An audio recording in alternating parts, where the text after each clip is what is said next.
라디오 독서실 한국인이 사랑하는 우리 문학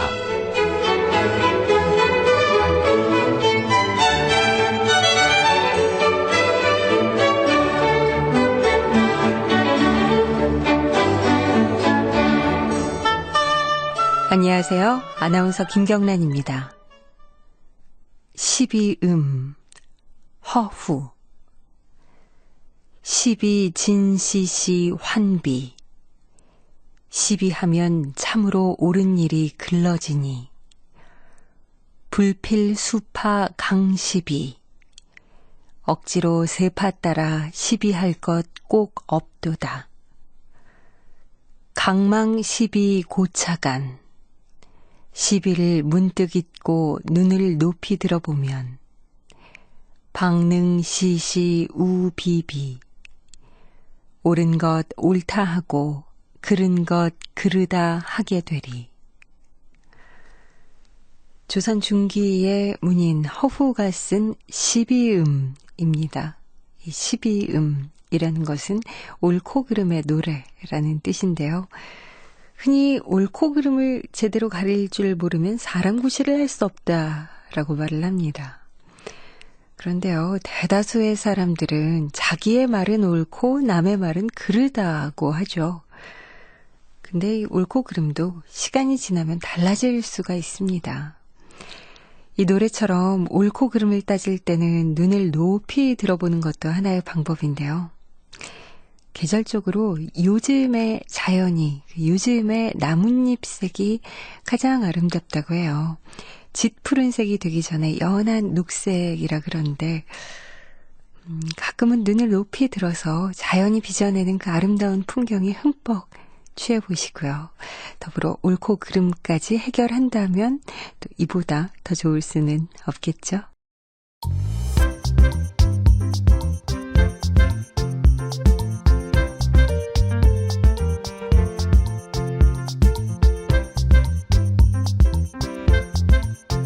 소리로 만나는 책 라디오 독서실 한국인이 사랑하는 우리 문학을 김경란 아나운서와 함께 만나봅니다.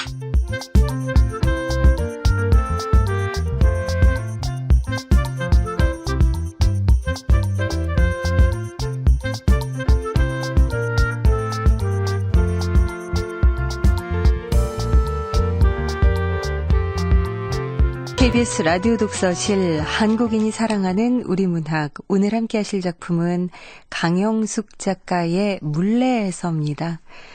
이 물레에서는 2011년 제5회 김유정 문학상 수상작이죠. 강영숙 작가는 1966년에 강원도 춘천에서 출생했습니다. 서울예대 문창과를 졸업했고 1998년 서울신문 신춘문예에 8월의 식사가 당선되면서 작품활동을 시작했습니다. 소설집으로 흔들리다, 날마다 축제, 또 빨강 속의 검정에 대하여, 장편소설로는 리나, 또 라이팅 클럽이 있습니다. 이 리나로 2006년 제39회 한국일보 문학상을 수상했고 라이팅 클럽으로 제4회 백신의 문학상을 수상했습니다. 작품 소개한 후에 강영숙 작가 직접 모시고 작품에 대한 이야기 나눠보도록 하죠.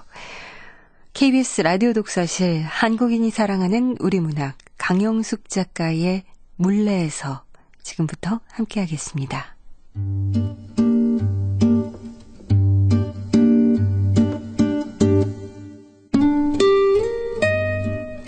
물레에서 강영숙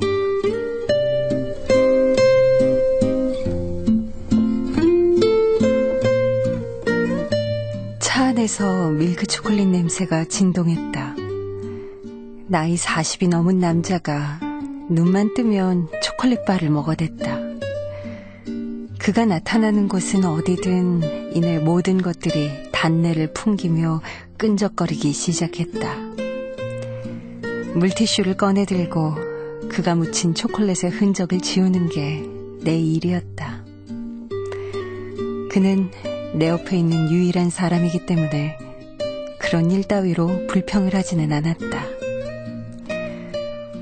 도로 양쪽으로 용도를 알 수 없는 칙칙한 건물들이 드문드문 보였다.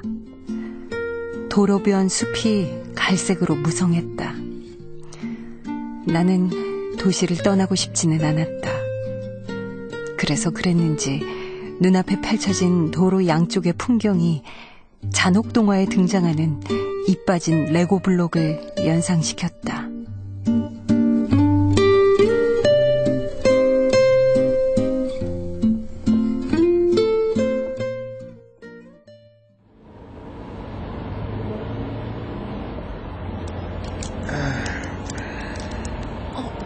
초콜릿을 또 먹으려고?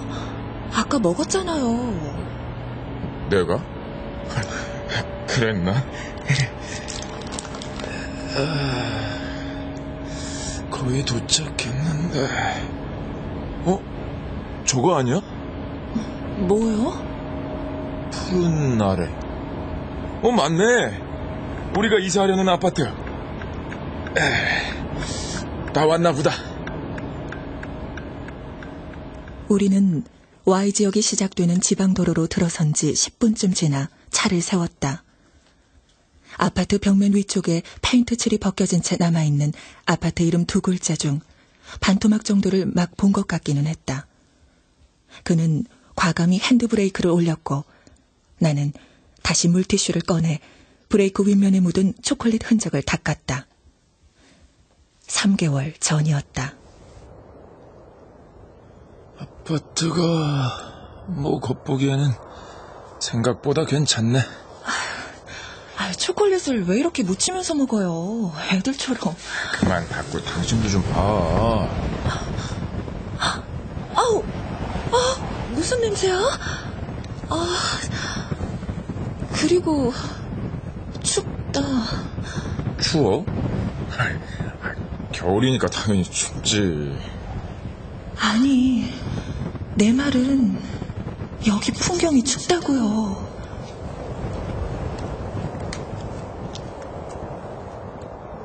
아파트 뒤로는 몇 겹의 논이 산 아래까지 이어져 있었고 산 위쪽으로는 모두 농장지대였다. 도로 옆 곳곳에 세워진 소 그림 표지판이 농장 밀집지대임을 자연스레 알려줬다. 창문을 열자마자 상상할 수 없었던 냄새가 나기 시작했다. 정말 냄새가 심하네.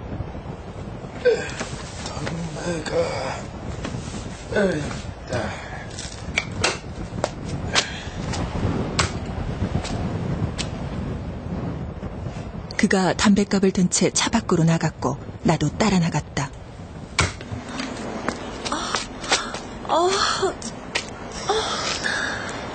어디서 나는 냄새야. 눈을 찌푸린 채 사방을 둘러보는 동안 뭐라고 표현하기 어려운 지독한 냄새가 계속해서 몸 안으로 들어왔다. 마른 먼지 냄새와 지독한 쇳내. 그게 아니면 썩은 강물 비슷한. 그는 운전석 쪽에 서서 차 지붕 꼭대기에 어깨를 기댄 채 담배를 피웠다. 나는 보도턱을 내려가 아파트 진입로 쪽으로 걸었다. 겨울 햇빛이 발광체처럼 하얗게 빛났다. 여보, 차에 들어가 있자. 알았어요.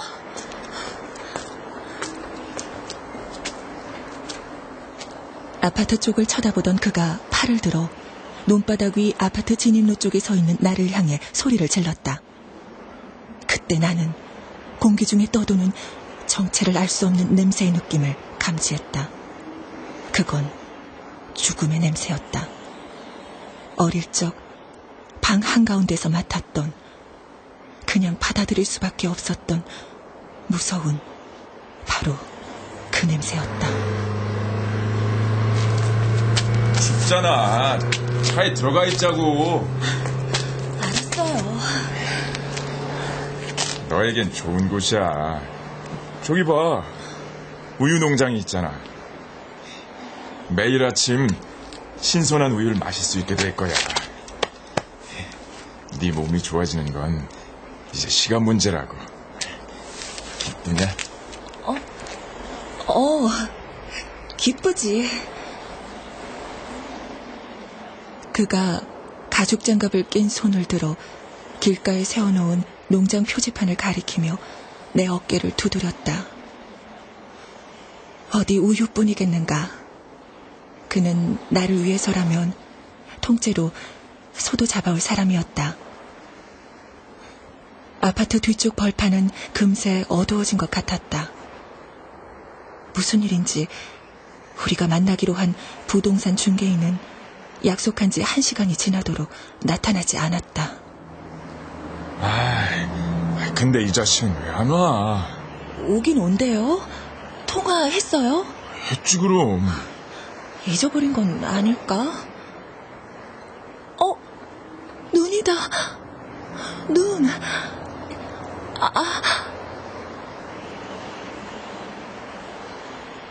앞 유리창으로 거짓말처럼 커다란 눈송이가 떨어졌다. 나도 모르게 앞 유리창 위로 떨어지는 눈송이 쪽으로 입을 벌렸다. 굉장히 목이 말랐던 것 같다.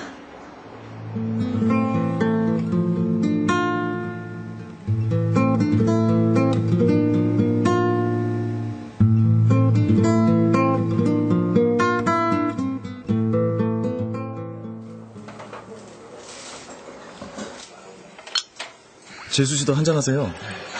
예. 일거리만 아니면 지방으로 이사 안 가도 되는데. 하나마나한 말을 왜 해? 일자리만 있다면 어디든 가야지. 아이, 오늘은 그런 얘기 그만하고 그냥 마시자. 어? 자.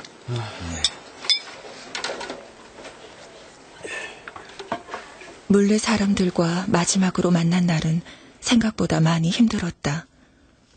사실 남편의 일자리 때문에 이사 가기로 한 Y지역에 대해 나는 아무런 기대가 없었다. 우리는 물레에서만큼은 그럭저럭 괜찮았다. 옛날부터 실을 뽑고 천을 만드는 방적 공장이 많았다는 물레는 그 유래와 다르게 늘 칙칙하고 어두웠다. 방적 공장은 주식회사라는 이름을 달고 커다란 빌딩 안으로 들어가 버렸고, 물레는 곳곳이 기름 냄새 나는 철공소들의 거리였다. 물레역과 영등포역 사이 이주를 못하고 남아있는 중소 철공소들이 드문드문 영업 중인 곳에 언제부터 그림을 그리는 가난한 예술가들이 모여들게 됐는지 그건 잘 모르겠다. 프레스 작업을 하거나 금형을 뜨는 공장들, 특수 제작물을 만드는 용접 전문 철공소들은 그대로 있고, 그 사이사이 버려진 작은 가게들이 올긋불긋 색을 달고 그림을 그린 예술가들의 작업실로 변했다. 왜 이렇게 스케치가 안 되지? 밑그림을 다시 그려야 되나? 거기 물감 좀 지워줘. 공장 문짝에 그려진 화려한 꽃무늬, 담벼락에 그려진 캐릭터는 이상하게도 칙칙한 물레와 잘 어울렸다. 이른 아침 시간에는 근처 소규모 공장에서 일하는 사람들이 거리를 활보했다. 그러나 밤이 된다고 해서 예술가들을 흔하게 볼 수 있는 건 아니었다. 그들은 그냥 혼자 작업실에 있거나 늦은 밤 작업을 끝내고 퇴근길에 한 잔 마시러 나온 공장 사람들과 가끔 섞여 있을 뿐이었다. 만나는 장소는 복순내 식당. 커다란 해바라기 꽃을 그려넣은 커다란 식당 간판을 가진 물레 유일의 멋진 식당이었다. 공장 일을 끝낸 철공소 사람들은 다들 말수가 적었다.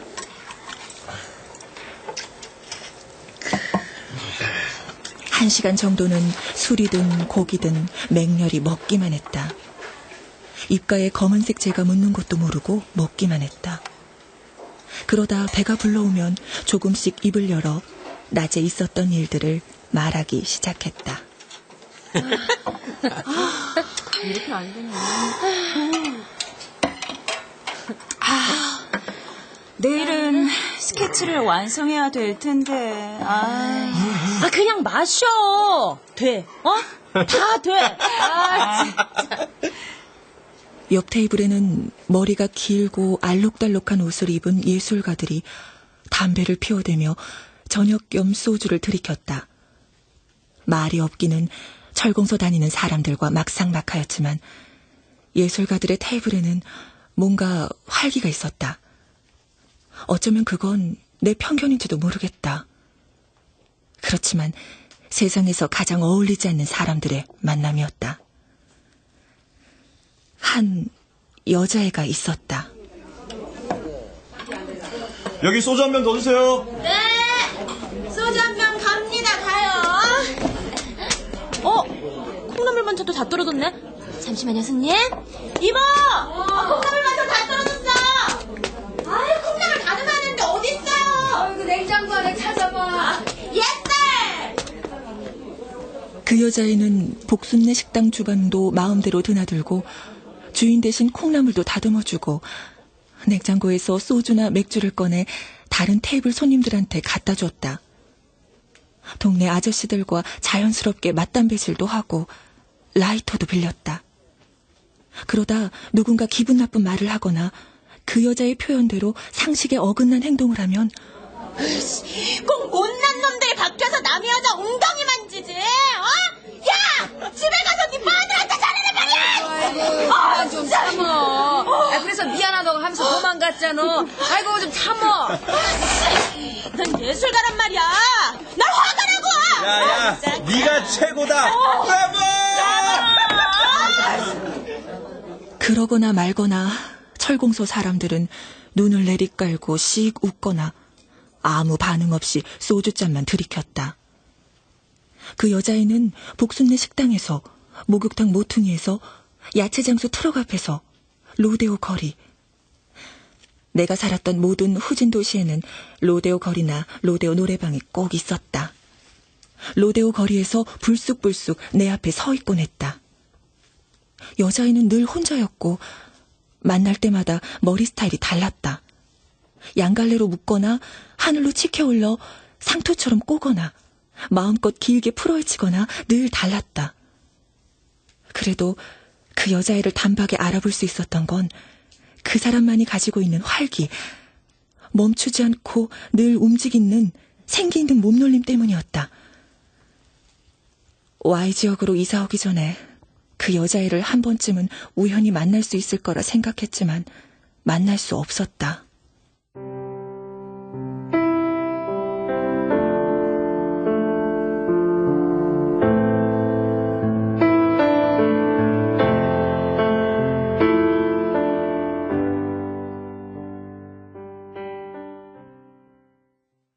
내가 그 여자애를 처음 본 곳은 동네 슈퍼마켓 계산대 앞. 여자애는 물건값 계산이 채 끝나기도 전에 다른 물건들을 기웃거리느라 계산대에서 떠나 있었다. 저기요, 문지은님. 사인해 주셔야죠. 네.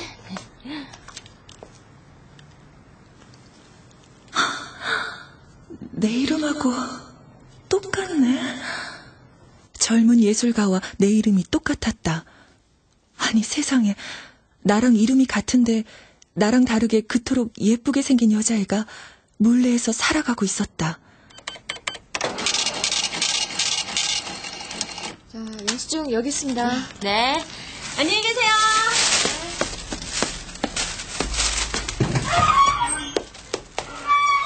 여자애는 우렁찬 목소리로 인사를 하고 가게 밖으로 나갔다. 나는 여자애를 따라갔다. 여자애는 낮은 부츠를 신은 발로 비닐봉지를 든 채 씩씩하게 걸어 오거리의 복순내 식당으로 들어갔다. 어린 예술가들 틈에 앉은 여자애는 나보다 5살, 아니 10살은 어려 보였다. 조금 기다리자 남편과 남편 동료들이 약속이나 한 듯 식당으로 왔다. 야야야, 너 왜 이렇게 추워 보이냐? 이리 와봐. 자. 왜 이래? 좋겠다. 야야, 니네 그 목도리 둘러준 기념으로 니네들이 사겨라. 사겨라? 사겨라. 야야야, 그럼 나 사겨야 되는 여자 완전 많거든. 완전 상습범이구만. 야, 왜? 상습범을 위하여 건배! 야, 건배! 야! 춤을 춰. 여자애와 친구들은 김치찌개에 소주를 마시며 낄낄거렸다. 그때 여자애가 날 봤다. 나는 그 순간을 놓치고 싶지 않았지만 금세 얼굴을 돌려버렸다. 그리고 조금 있다 어수선해진 틈을 타 여자애의 옆 얼굴을 훔쳐봤다. 오해일 수도 있지만 분명 여자애는 나를 쳐다봤었다. 이상하게 그 애를 보면 아랫배가 따뜻해졌다. 나와 이름이 같은 예술가, 그것도 그림을 그리는 화가라니.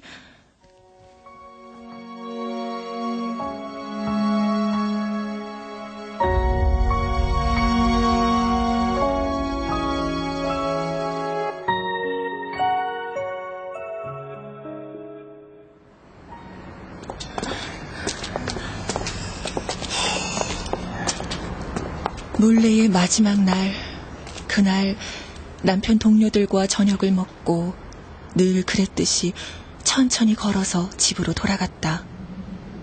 일행들이 한두 명씩 버스 정류장으로 골목으로 사라지고 남편이 가장 좋아하는 형님 한 사람과 우리만 남았다.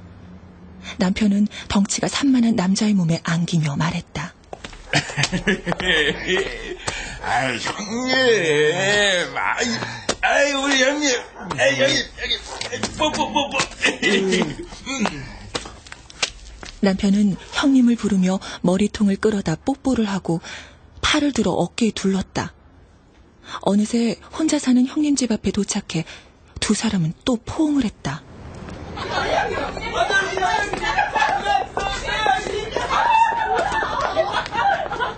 그때 갑자기 어두운 골목길이 시끄러워지면서 예술가들이 지나갔다. 그때 보라색 바지를 입은 그 여자애가 무리 중에 끼어있는 것 같았다. 그러나 골목은 이내 비었다. 얼마 가다 나는 그의 팔짱을 끼웠고 그도 내 어깨에 팔을 둘렀다. 집 앞에 도착해 다세대 주택 현관문이 열리고 1층 복도의 센서등이 켜졌다 꺼졌다. 2층 복도의 센서등이 켜지면서 1층 복도의 센서등이 꺼졌다. 모든 계단의 센서등이 완전히 꺼질 때까지 나는 집 아래 골목길을 조금씩 내려다봤다. 봐도 또 봐도 아무도 없었다. 그러나 나는 누운 남편의 양말을 벗기고 다시 골목길로 나왔다.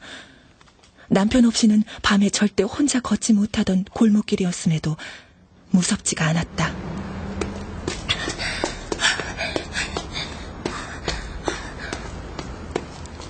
급히 만날 사람이라도 있는 것처럼 대로변으로 나와 길을 건너고 예술가들 작업실이 있는 오거리로 가는 동안 나는 좀 미친 것 같았다.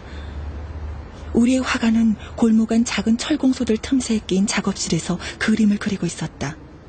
나는 발끝을 들고 썬팅된 유리창 안을 넘겨다 봤다. 무슨 그림을 그리고 있는 걸까? 커다란 눈동자 하나, 가로놓인 몸뚱이, 머리도 다리도 없고 그냥 검은색 투성이잖아. 저쪽 그림은 머리와 몸이 분리된 채 허공에 떠 있어.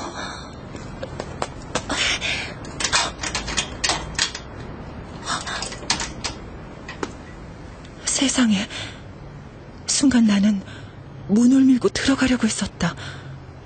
다행히 문은 걸려 있었다. 여자애가 그린 그런 무서운 그림을 봤는데도 그날 밤 나는 왠지 악몽을 꾸지 않았다. 제발 악몽 좀 꾸지 않게 해주세요. 어린아이처럼 무릎을 꿇고 앉아 이런 기도를 올린다는 건 아무도 모르는 일이었다. 나는 그렇게 덜 떨어진 바보 같은 사람이었으면서 그 여자의 생각만 하면 순한 동물처럼 착 가라앉으며 더 착해지고 순해지는 것이었다.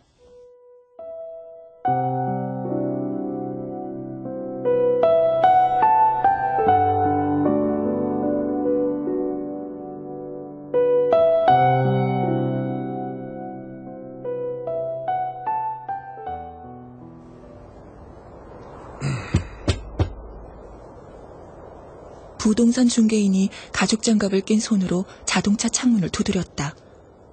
어느새 우리 차 뒤에 구형 소나타 한 대가 와 서 있었다. 이런 전원 생활은 모든 사람들의 꿈입니다.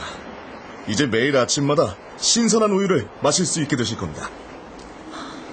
어디서 많이 듣던 말인데. 자, 집 보러 가시죠. 아파트에 들어가자마자 중개인은 손에 들고 있는 비닐봉지에서 신문지를 꺼내 바스락거리는 소리를 내며 동선을 따라 빈틈없이 깔았다. 도로와 가까워 자동차 소음이 큰 것 말고는 채광도 좋고 분위기도 괜찮았다. 짐을 놓으면 집이 더 아늑해질 겁니다. 자, 베란다 창문도 한번 열어보시죠. 아, 예.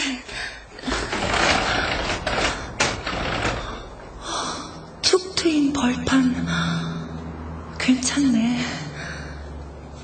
계약하겠어요. 당신은? 당신이 좋으면 난 다 좋아. 아, 예. 그럼 사무실로 가시죠. 중개인이 먼저 현관 쪽으로 걸어갔다. 무심코 그를 따라가던 나는 현관 앞에서 아파트 바닥에 깔린 신문지를 돌아봤다. 중개인이 몇 발짝 먼저 닿는 곳마다 붉은색 자국이 나 있었다. 금세 신문지에 베어버린 핏자국이었다. 그러거나 말거나 우린 그곳 말고는 갈 곳이 없었고 이사를 했다.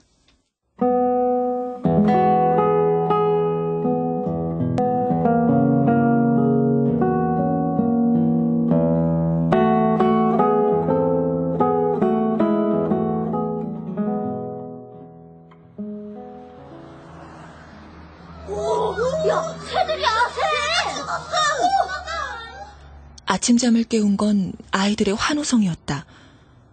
여전히 잔뜩 얼어붙은 아파트 뒤 벌판 한가운데 아이들이 동그랗게 모여서서 뭔가를 내려다보고 있었다.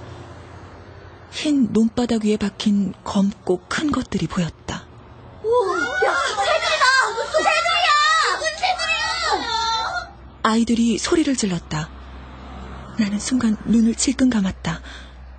새들이 새까맣게 죽어 논바닥에 떨어져 있었다.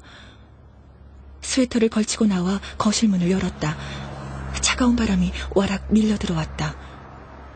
문을 열고 선을 뻗는 순간 깃털이 바람 때문에 내 가슴에 붙어버렸다. 새들이 때로 죽은 건 Y지역에서만 일어나는 일이 아니었다. 전국 곳곳에서 새들이 죽었다. 원인은 불분명했다. 스트레스이거나 추워서 굶어 죽었거나 지역 축제 때 터뜨린 불꽃놀이 폭죽 때문인 것 같다고도 했다. 자정이 다 되어 들어온 그의 얼굴은 몹시 홀쭉해진 것 같았다. 그는 왜 그런지 좀채로 웃지 않았다.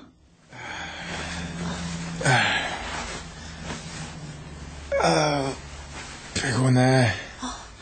일이 많았나 봐요. 계곡물 주변에 붉은 핏물이 얼어붙어 있었어. 그 위에 하염없이 눈이 내렸어. 그의 얼굴이 조금 일그러졌지만 그의 몸에서 나는 피냄새가 엉킨 무거운 쇳내에 자꾸 신경이 쓰였다. 나는 앉아있는 그의 다리 사이로 머리를 들이밀었다. 그의 점퍼에서 퍼져나오는 쇳내에 코를 대고 흐뭇거렸다. 그가 커다란 손으로 내 옆 얼굴과 머리카락을 쓰다듬으며 말했다. 내일도 일찍 나가봐야 해. 빨리 눈 감고 자고 싶다. 자는 동안 그는 여러 차례 소리를 질렀다.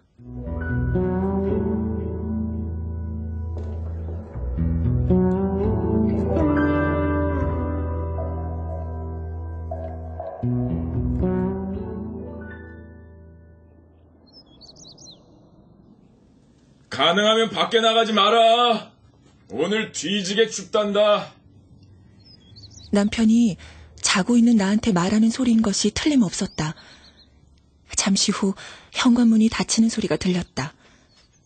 나는 겨우 머리를 들고 일어나 앉아 두 다리를 바닥에 대고 일어섰다. 다시 침대에 쓰러지지 않으면 다행이었다. 커튼과 창을 열고 아파트 뒤쪽으로 펼쳐진 벌판에서 들어오는 냄새를 맡았다. 뉴스 채널에서는 또다시 새떼들의 죽음에 관해 얘기했다. 홍콩 시내의 거리에서 100여 마리의 새가 죽어있는 것이 발견됐다고 했다. 또 일본의 어느 시골 마을에서 500여 마리의 새가 기습 한파로 얼어 죽었다고 했다. 미국 남부, 핀란드, 스위스 등 여기저기서 수천 마리의 새들이 죽었다고 했다. 남편은 자정이 넘어도 들어오지 않았다. 새벽에 겨우 잠이 들었다가 거실로 나갔을 때 남편이 있었다.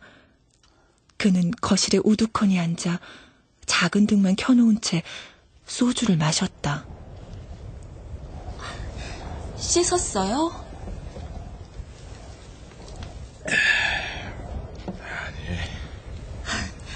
왜 이렇게 늦었어요?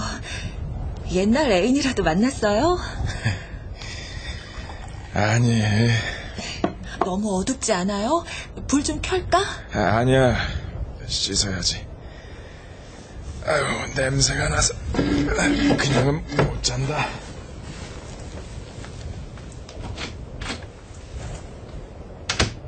그가 일어나 화장실로 들어갔다.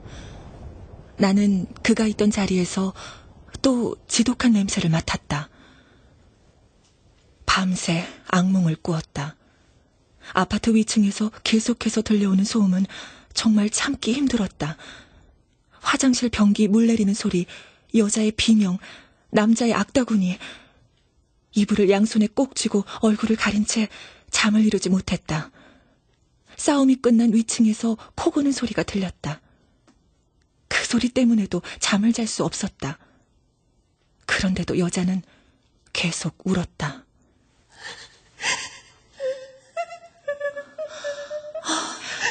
대체 왜 이렇게 울어요? 이봐요.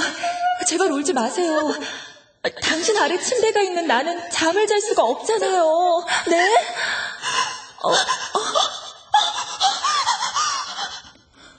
공포에 질린 여자는 몰래 그 여자애였다.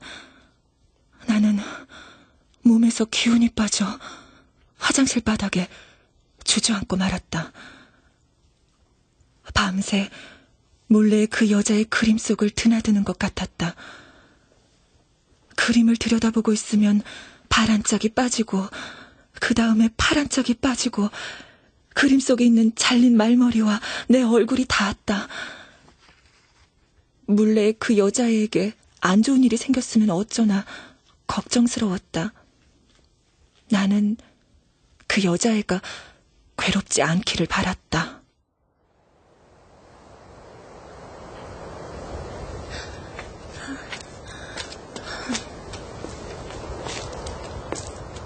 아침이 되어 마음을 단단히 먹고 밖으로 나갔다.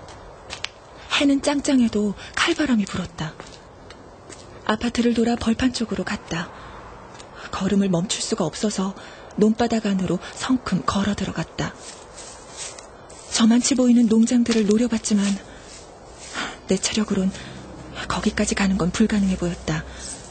그렇지만 걷기 시작했다. 무슨 일이 일어나고 있는지 봐야 했다.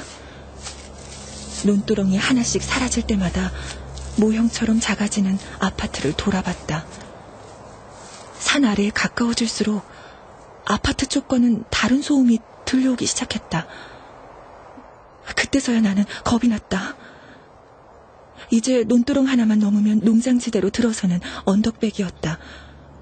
그때 농장지역 진입로인 비포장도로에서 트럭들이 나오기 시작했다. 냄새, 돼지 냄새잖아.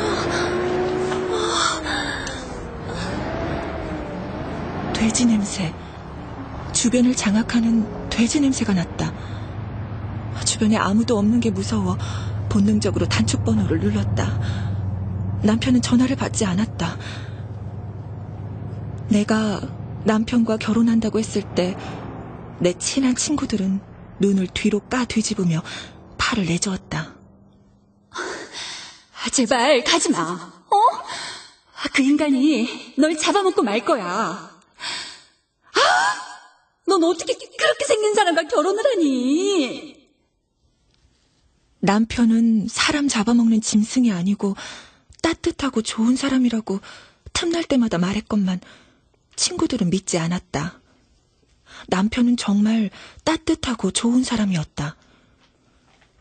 그런데 왜 그런지는 알 수 없었지만 튼튼하던 내 몸은 결혼 후부터 무너졌다.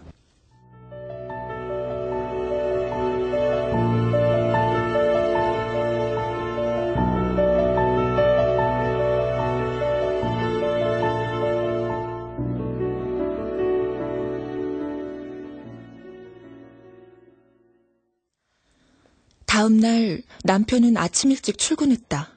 밖에 나오지 마라. 남편은 또 다짐하듯 말했다. 그러나 나는 오후에 고물차를 몰고 돼지를 태운 트럭들이 간 길을 달렸다.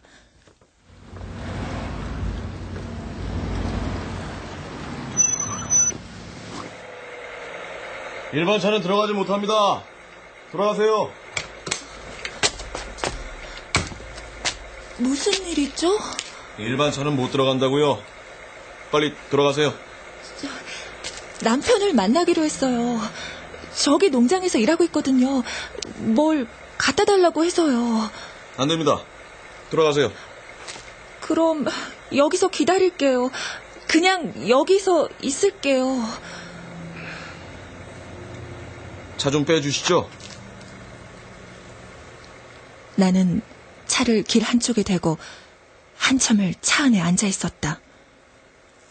공무원들이 교대 근무를 위해 차를 타고 떠난 건 그로부터 거의 1시간 후였다. 대체 뭐가 있는 거야?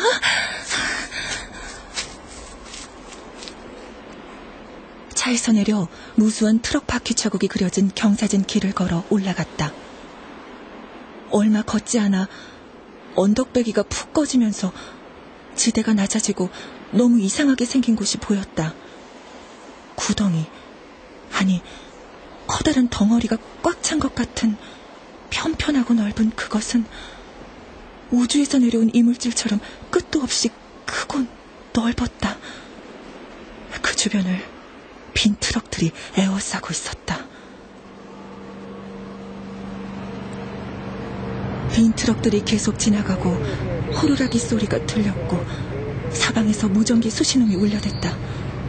남편은 어디 있는지 보이지 않았다. 여기저기서 사람들이 투명한 흰 비닐을 잡고 점점 중앙으로 몰려들었다가 다시 구덩이가로 걸어나갔다. 그리고 한참 후에 사람들이 다시 모두 구덩이 위로 올라갔다 내려갔다 분주했다. 나는 그 안에서 몸이 섞이고 있을 것들을 생각했다. 마구 엉켜 둥그렇게 녹고 있을 그것들을. 구역질이 났다. 임신을 했을 때의 입덧의 느낌이 이런 게 아닐까 나는 생각했다.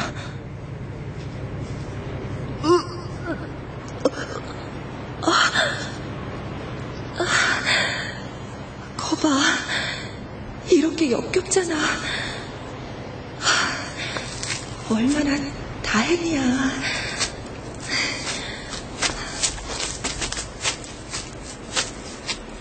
구덩이 주위도 점차 어두워져 갔다. 산길을 내려가려던 나는 구덩이를 돌아봤다.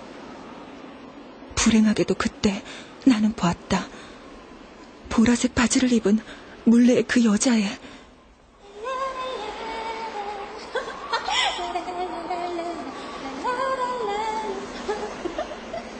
그 여자애는 돼지들의 구덩이 위를 긴 머리를 나풀거리며 뛰어다니고 있었다. 그림을 그리듯이 작은 벌레가 춤을 추듯이 계속해서 뛰어다녔다. 나는 발을 동동 구르며 그 자리에 서 있을 뿐이었다. Y지역 하늘 위로 붉은 노을이 내리고 있었고 믿을 수 없을 만큼 금세 주변이 깜깜해졌다. 구덩이도 어둠에 가려지고 여자애도 보이지 않게 되었을 때 나는 언덕길을 내려왔다.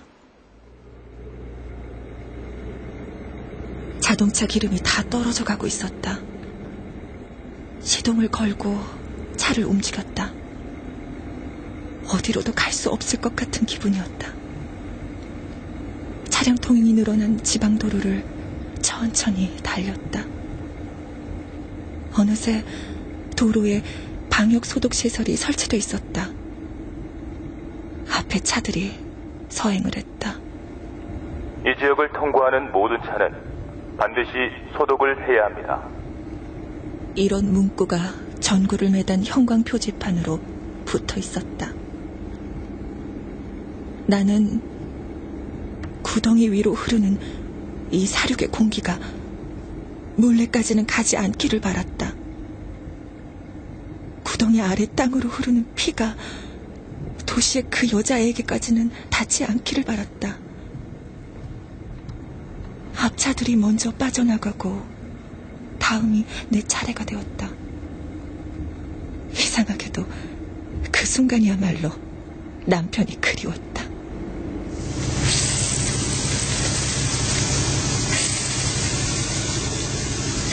그 순간 방역소독차의 분무기가 여러 개의 구멍에서 나오는 소독약을 내 고물차 위에 격렬하게 뿌려대기 시작했다.